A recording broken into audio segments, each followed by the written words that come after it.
The Colorado Avalanche get back in the win column and prove to be just too much for the Washington Capitals. Let's talk about this 5-2 win on a new episode of Locked On Avalanche. Coming at you.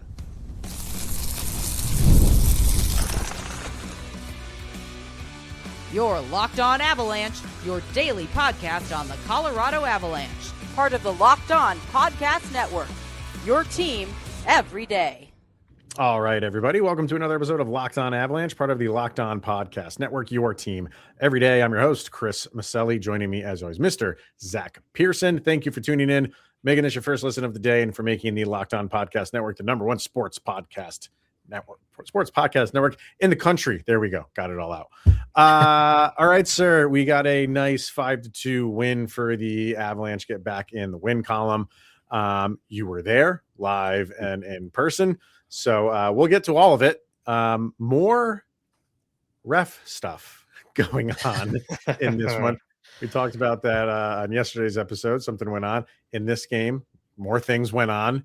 More confusing things went on. So we'll get to all of that. But I never like starting an episode going in on the refs. It just doesn't seem right. Because more things happen. More things happen than just what the refs did. So we'll hold off on that for a little bit. But like I said in the opening, this was just one of those games where the Avalanche are the better team, and over the course of 60 minutes just proved that. And they just kept working, and before you know it, you got a nice 5-2 win. But in person, what was it like? What was going on in the arena? So first off, there were way too many Capitals fans there, Ball Arena. Like I guess I didn't know they traveled that selling. well. Yeah, I didn't think so either. But apparently they do. So first off, shout out Capitals fans. Well done. Okay. Secondly, check who you're selling your tickets to, Avs fans. What's going on? You can't let the opponent take over like that. This is like Chicago again. But, I mean, you're not selling. They're not. I can't imagine they're traveling from the East Coast. It's just weird. It's just a weird team that showed up on the West Coast. I mean, there's those teams that you always know are going to have a backing and a fan base. Yeah. Didn't think the Capitals were one of them, but yeah. I honestly think Ovi pulls a ton of fans in. Yeah. The amount of Ovechkin jerseys was a lot. There was a ton of them. It. And so I get it. I will say it was really cool to have them all be silenced as the game continued to go on. Mm-hmm. That's always very enjoyable. It was a really awesome game to watch in person. And the biggest thing for me is defensively, the Avs looked so much better tonight. They looked like they were actually actively trying to stop the puck from going into deep into their zone on a consistent basis. To the point where a couple of the Capital fans around me were like, why can we not just control the puck in the offensive zone? Why do you keep turning it over? Why do you keep letting them skate it out?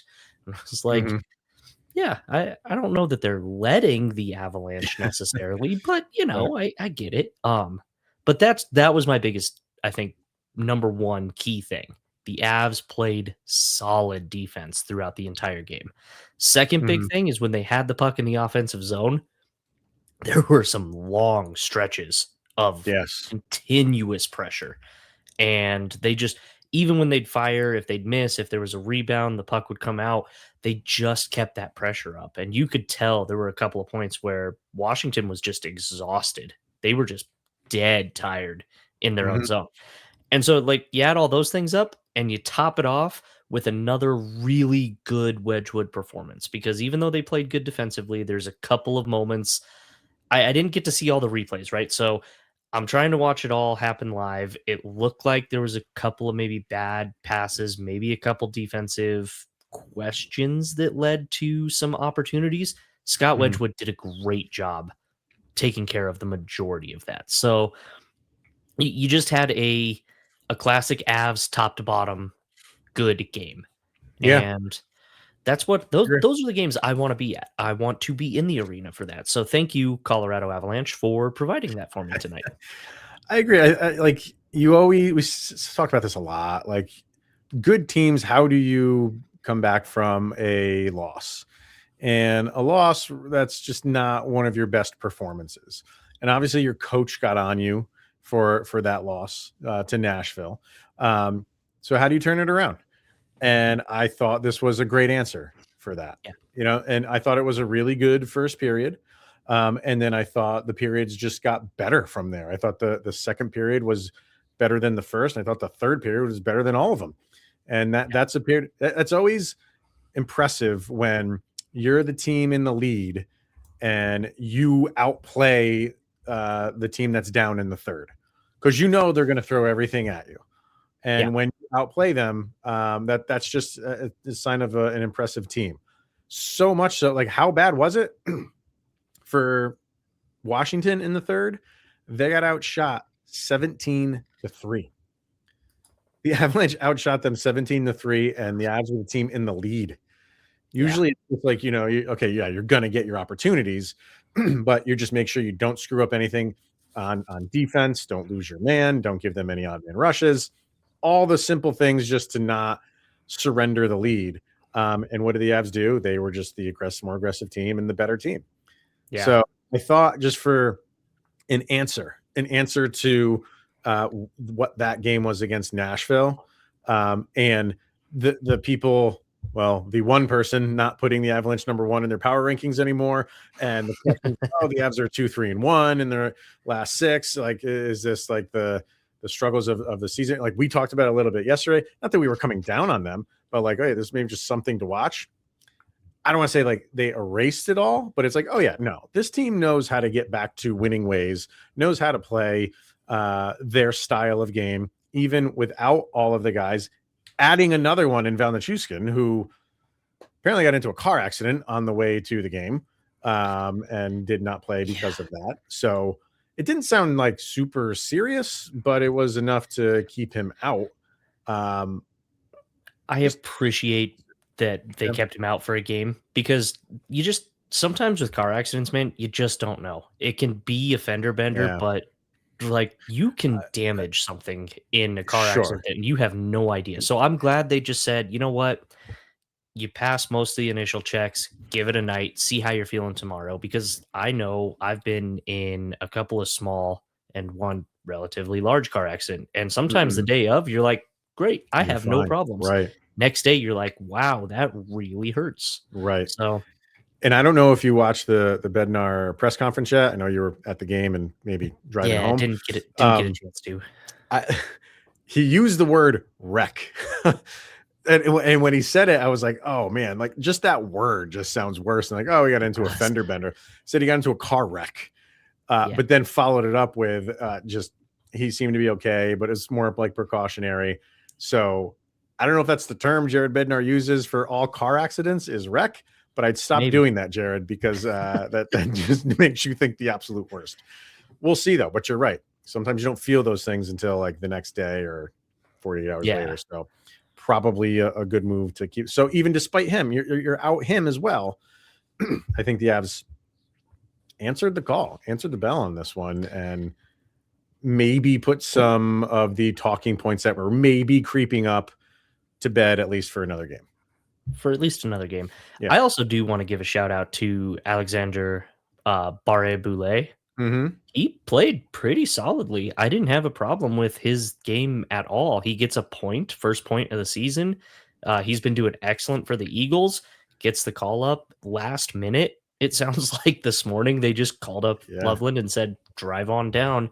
Drive safely, since that's the reason that you're having to come down. I don't mean to laugh at that, but but yeah, so I thought he had a pretty solid game. I mean, like, didn't get a ton of time, but hey, I mean, in the minimum time that you got, you somehow find a way to get an assist. Good for you, man. Exactly. So very happy with that.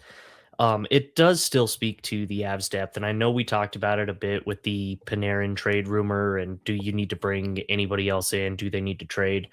I'm sure the Avs are always going to be looking, because there's almost always room for improvement, but it does really make you feel good about the depth on this roster, that you've got Landeskog, O'Connor, Nichushkin, Tays all out, and you've got guys stepping up and playing well, even with a couple of, and that's the other big thing, is these guys are responding to some of that adversity. So we said there might be some trends. Let's pay attention to the next few games. This is a good start to those next few games. Yep. All right, let's get a break in, and we'll kind of go into some individual players because Nathan MacKinnon was he had that look. He had the look in this game of like, yep, we're not losing this one, and I'm going to make sure of that. So dive into some individual players, and yes, get into some of these calls or no calls or reversals or everything having to do with the refs. So a lot to do. Of course, our sound check as well. So we'll do that all after this.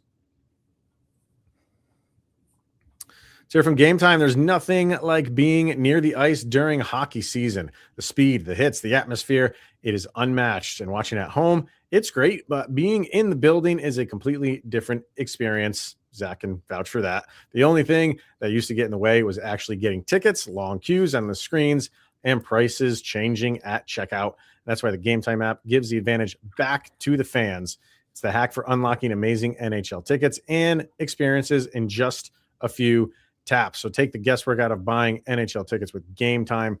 Download the Game Time app, create an account, and use the code LOCKEDONNHL for $20 off of your first purchase. Terms do apply. So again, create an account and redeem the code LOCKEDONNHL. That's LOCKEDON NHL for $20 off with Game Time.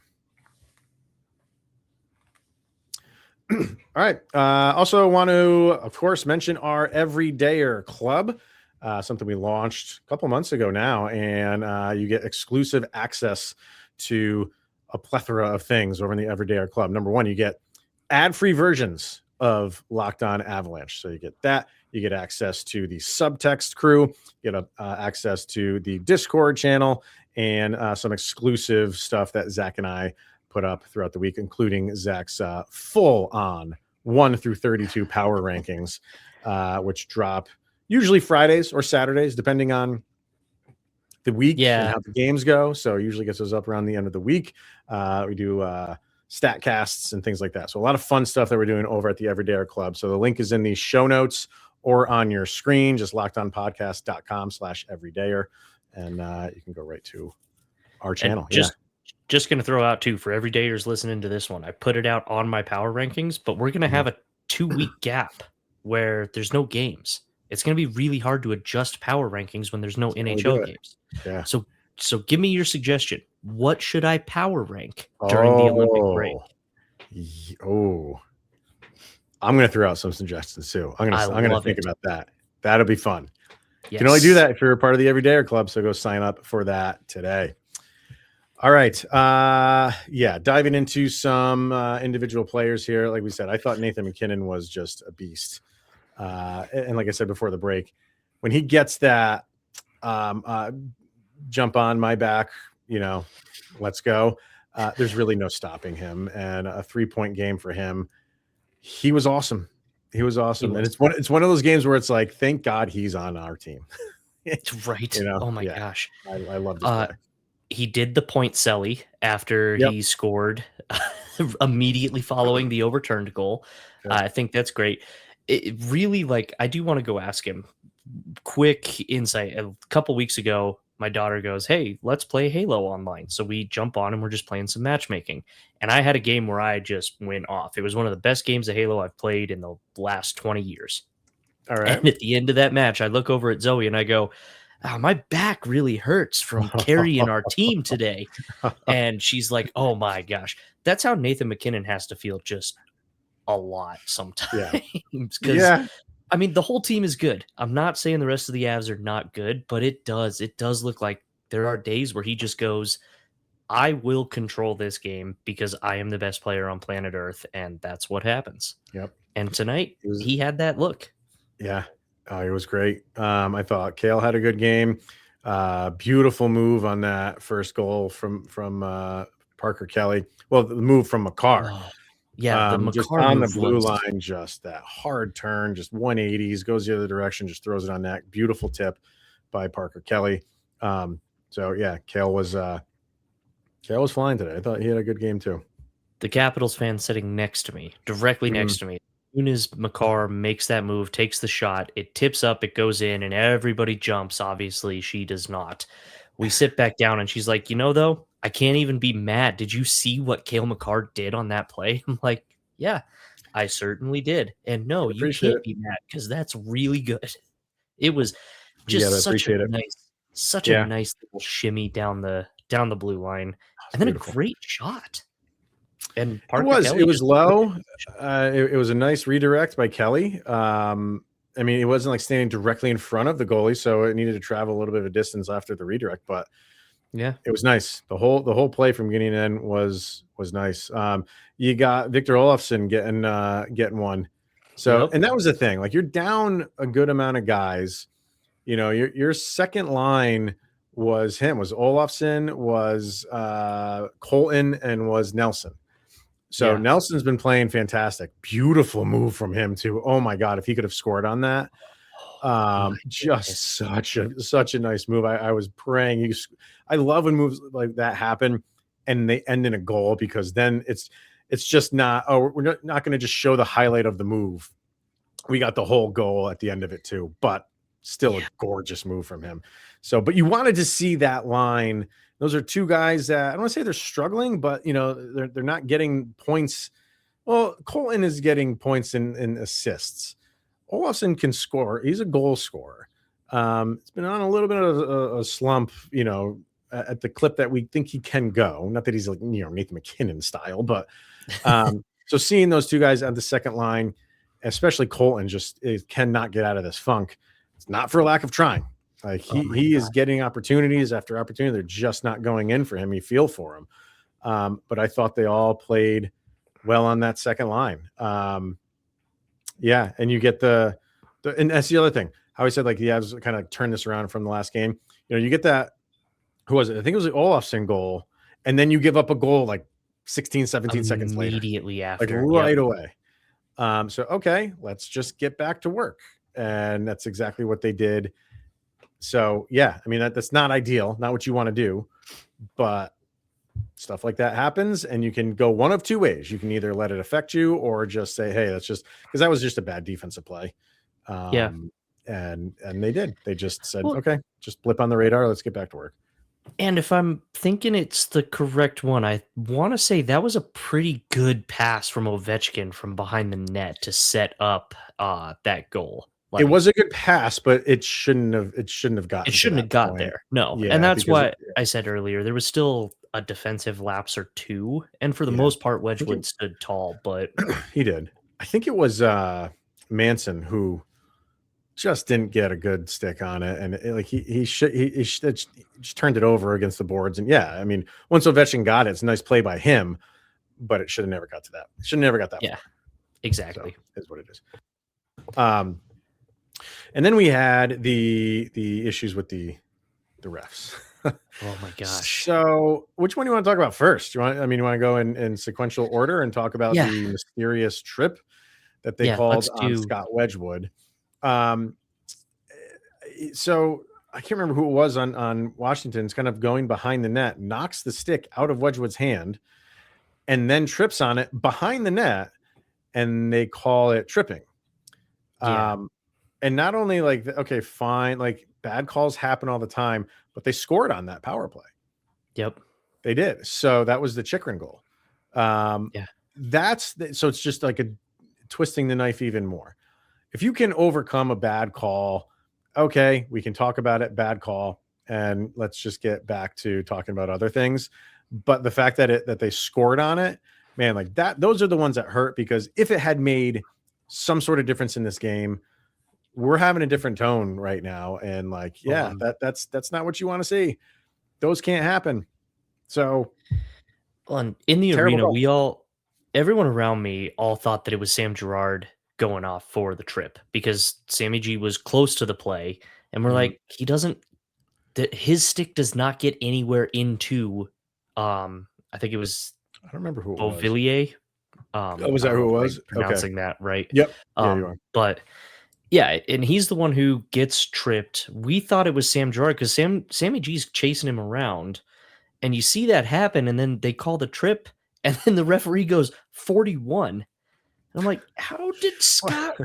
What? That doesn't make any sense. They show the replay, and he basically holds on to Wedge's stick, rips it out of his hand, tosses it into his own skates by mistake, trips over it, and apparently that's a penalty. So I just don't know how you knowing that you called it on Wedgewood and where he tripped and where Wedgewood is. Yeah. How can those two how can Wedgewood's stick be behind the net where he tripped and Scott Wedgewood's in front of the net? It's just like anatomically not possible for Wedgewood to have his arm that far back behind the net tripping him. I don't. But the other part of it is like, hey, you've proven that you can go call a major because you missed something. I know, granted, that was for an injured player. But hey, if that's the standard we're putting down is we'll just call a major so we can go review a call that maybe we missed, why didn't you go do it for this? I know it's a different set of refs, but yeah, why not call a major for something? Call a major for whatever. Yeah, because that's the standard that you just laid down is we missed a call, so we're going to call a major. This is different because you did call it, but I think they knew right away like we got that wrong. And there's nothing that you can do about it other than call a major, which you're not going to. I'm kind of joking about that. I'm not being serious, but I'm just saying. I don't know. I'd be maybe a little serious. Like, there's got to be something you can do there. Why can they not? Like, it doesn't feel like in the NHL either. They can just put their arm down and say, I mean, play stopped, sure. But after play stopped, everybody gets together and then they're like, oh, actually, you know what? There isn't a penalty. That never seems to happen. I think I've seen it once. And when it happened, I was like, I didn't even know that was actually a thing you were allowed to do. Right.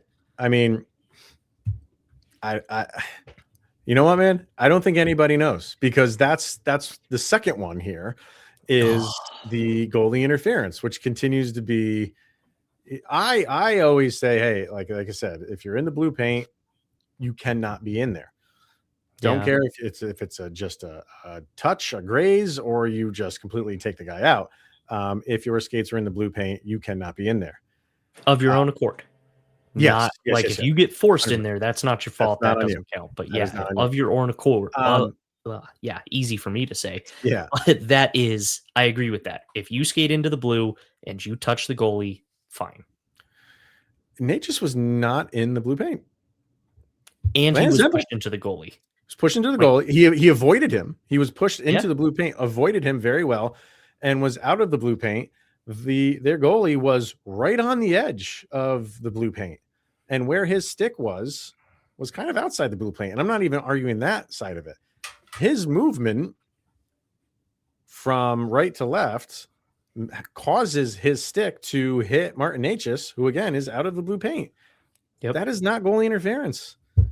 And the time that they took to review it was really quick, and I was like, oh, this is going to stand. I was like, they looked at that from two angles, and that's good, and we're good to go. And then they overturn it. Yep. Is this something the league just absolutely has to address going into this offseason? Because I feel like we've been talking this for multiple seasons now. They don't seem to be in a rush to change anything, but you feel like it's got to. I mean, it's at this point, it's just a meme of what is goaltender interference. And I almost wonder if the NHL is doing it on purpose to keep people talking about it. Maybe that's the only thing I can figure, because you can't consistently be this inconsistent at calling goaltender interference. And, man, I'm blanking on their goaltender's name right now, but he even throws his glove in his blocker for some reason after that goal. And that was just such a wild situation. Lindgren, thank you. Excuse me. Who was it here? This is over on our Twitter page at Rick Brunetti. Posted from the rule book. In the NHL, it is illegal for a goalie to throw their glove, blocker, or stick to make a save. Doing so results in a penalty, according to the NHL Rule 53 of throwing equipment. Why are we not talking about that? And the refs went and reviewed the play, and they saw that he threw. I know. Again, I guess they can't go back and after the fact call a penalty. But why? I mean, it was not just, it was everything. He was having a yard sale trying to get this sale or this save. And nothing that I mean, I wasn't even thinking about that. All I was thinking of was like, is this going to get overturned or not? No, it's not. And thanks to him for posting about that, because that's another thing that should have been called and was not. So and, like, it was absolutely ridiculous. And then in defense too, there was a handful of missed calls, I think, both directions. I feel like the Capitals probably had a good case for a couple of missed calls, and it took a while, but I thought no good replay for me, so please correct me if I'm wrong, but the Protoss interference on Bardakov, I thought that was the makeup call for the earlier trip. Was that the one right at the end of the game? No, the one right at the end of the game was Lindgren poke check tripping Olofsson. You're right. Yeah. The Protoss one was like 12 minutes in the second. So like I think there was like 8 minutes left.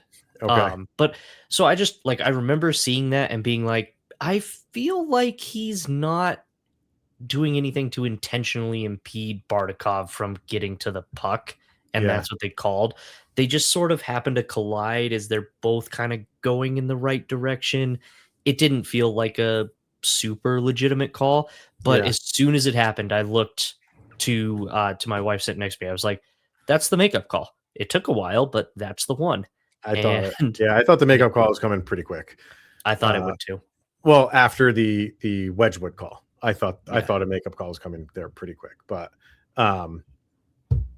it just continues to kind of baffle people.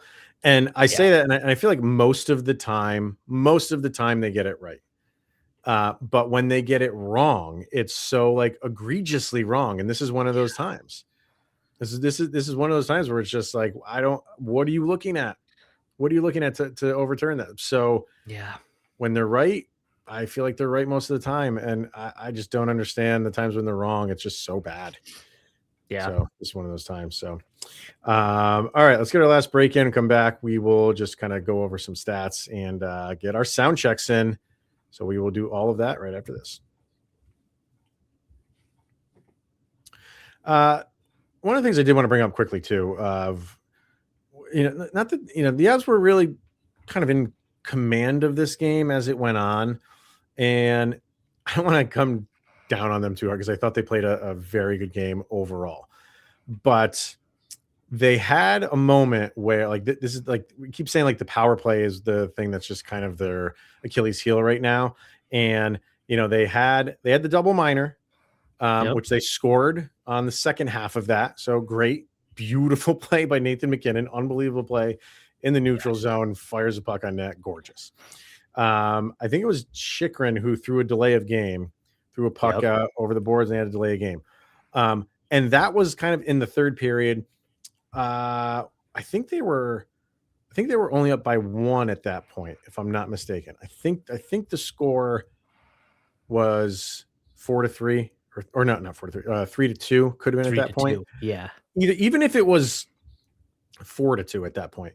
But I think it was 3-2. Like, I think so. Those are the moments where you're like, you gave us a gift here. Like we're in control. Yes, you're still in the game, but you just committed an egregious penalty, and now we're going to make you pay for it. And then what happens? You get a 5-on-3. Yeah. And you're like, okay, now you have to make them pay. Go make that team pay. And then what happens? Brock Nelson gets called for a penalty. And then we have just back and forth penalties, and you have 4-on-3, then 4-on-4, then they have it.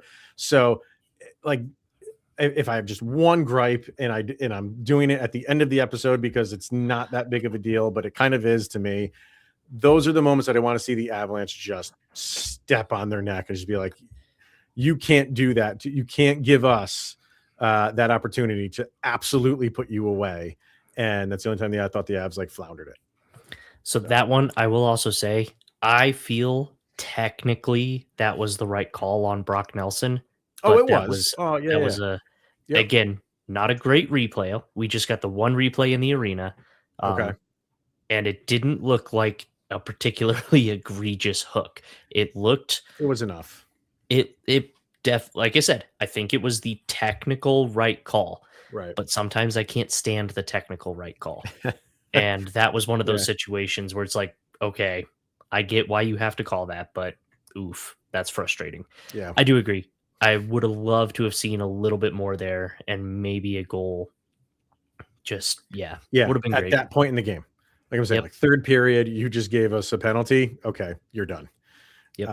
And the penalty, and so you get 1 for 6 on the penalty. That's a little bit skewed because of all of that stuff, all that back and forth. But the one looked great. 44-24 in terms of shots. So you got back to just peppering the goaltender. You know what I mean? Just keep throwing. And I thought that's what they were doing on those power plays, especially early on, getting the puck and firing it. Just fire the puck on net. So overall, just this was a dominant game in the stats department. Corsi 4 at 5-on-5, 75-43. Scoring chances for 36-23. Your let's see. Well, the map is just your heat map is just almost fully engulfed in green and red and orange. It was.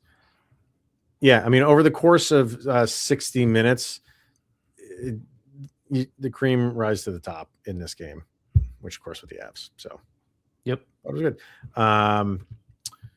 Let's see here, just to go through our points here, just so we can give everybody their credit. Brock Nelson with an assist, Parker Kelly with the goal, Barry Boulay with the assist. Good for you.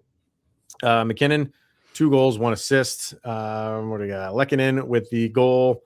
Marty Natchez with 2 assists. Olofsson, not only did he get a goal, got an assist as well. So a 2-point night for him. On the defensive end, Cale Makar and Josh Manson were your only point getters over there with 1 assist each. And then Scott Wedgewood, 22 out of 24, 917 save percentage. Another good game from him. Good night. Yep. Can't good complain night for him. All right. All right. So let's get to our sound check. That's where Zach and I each pick a song that best describes the most recent game. Put these songs up on a playlist over on Spotify and on YouTube Music. You can follow along. Just search for LOA Soundcheck Volume number 5. So what do you have for this one, sir? Okay. I do have one, but first I do need to give a special shout out to a specific Capitals fan who was sitting behind us. All right. This woman, whole game, cheering very loud, talking lots of trash. Final horn sounds. She stands up, takes her Capitals jersey off to reveal an Avalanche t-shirt underneath. And that is then what she wears to walk through the stadium. And I was like, if you're going to do it through the whole game, you got to wear that on your way out too. Own it. You got to own it. But at the same time, it's a smart move. I don't think anything would have happened to her for Avalanche versus Capitals game. Not Capitals, yeah. Right. But I understand the thought process for sure. I do. So I mean, imagine if it was like a Stars game. But on the other end, that's a Stars fan who needs to wear an Avalanche t-shirt, right? Which they are not going to do. No, I don't think they would. It's a smart. I could see taking it off in just like a regular t-shirt underneath, but no, it was. I had to laugh when, like, I see her stand up. She takes off the jersey, and underneath it is an Avalanche t-shirt, and I was like, that is hilarious. What was the temperature outside after a game? Is it chilly night? Chilly. Yeah, we're like 30s. Yeah, right. Throw a jacket over it. Perfect. I give that one cracked me up. So that is funny. So for the sound check, I am going with, because there were a couple of things said back and forth. Nathan MacKinnon with his point celly couldn't quite read his lips as he's talking to people, but that sort of started me down this path of bad lip reading. So that is the band I am going with. And because the Capitals are the Eagle logo and all of that, right. So I'm going with Seagulls Stop It Now by Bad Lip Reading, which is a Star Wars spoof song, ridiculous music video. Yeah. Oh yeah. It's tons of fun. I have to check that out. Yeah.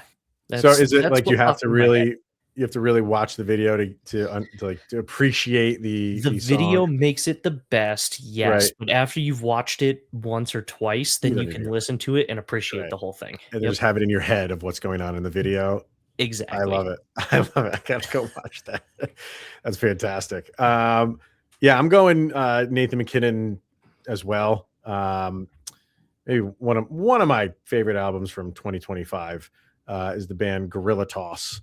I'm not sure if you're familiar with them, but No. really cool, weird band. Actually, in the name of the album is You're Weird Now. But the name of the song, When Dogs Bark. Perfect. Pretty simple, because tons of sense. especially when this dog barks, get out of his way. And that was it for Nathan MacKinnon. So there you go. So that means tonight too, Nathan MacKinnon barked his way right back into a tie for points in the NHL. Yes. With 3 games in hand on one Connor McDavid. So are they playing? I thought I saw something where did he get? No, let me see. Oilers, are they playing right now? No, I think they played yesterday. Okay. I don't think they played did. tonight. Okay. Yep. That Connor McDavid hit the knees, jump up, throw the pass across the ice to get the goal. Like, good grief. Yeah. It did have a goalie fight. See the goalie fight? I did. Oh my gosh. I wanted to bring boy. that up too. I can't believe the Sharks. You got Great goalie fight too. Yeah, Sharks and Panthers with a awesome goalie fight. I did see that. So yeah. What? Nedeljkovic and Bobrovsky. Yep. I posted it and I said, I don't understand these, but I love them. They never happen entirely. I Yeah, don't the refs get never why let goalies- it happen. So No, they don't. I They don't think like it. it was on the Sharks' end. So I think Bobrovsky just had to come flying across the ice. So, like, I watched the whole play. Like, Nedeljkovic didn't like there was like a scrum going on behind him. Play was stopped. Mhm. He didn't like it, so he got involved. He went over there, got involved, started peeling guys away, and just doing what Standard thing. players do. Yeah. I guess Bobrovsky didn't like how he was doing that. He came charging. Yeah. It was a good one. It was a good one. So go check it out if you haven't watched that one yet, because it's I think someone said it was like the first time in 6 years. Yeah, There's they been don't an let it NHL happen. goalie fight. No, refs will stop them from because as soon as you cross center ice, that's it. Yep. That's like if you cross that, that's the penalty. So, all right, yeah, go watch that. Great way to end this thing on a goalie fight. So, and everybody's like, why can't we get that with Bennington? God, I know somebody needs to hit Bennington. I know. So, all right, we're not going to end the episode with Gordon Bennington of all people. So that is going to wrap it up, though. So, yeah, we'll be back tomorrow. Got more to talk about. Anything going on in Avalanche Nation, we'll be talking about it here. So make sure you're tuned in to that one. But for this one, thank you for tuning in, making it your first listen of the day. Always appreciated. And we'll be back tomorrow, where, of course, you will have made it through another 24 hours where Sidney Crosby's that much closer to being with the Colorado Avalanche.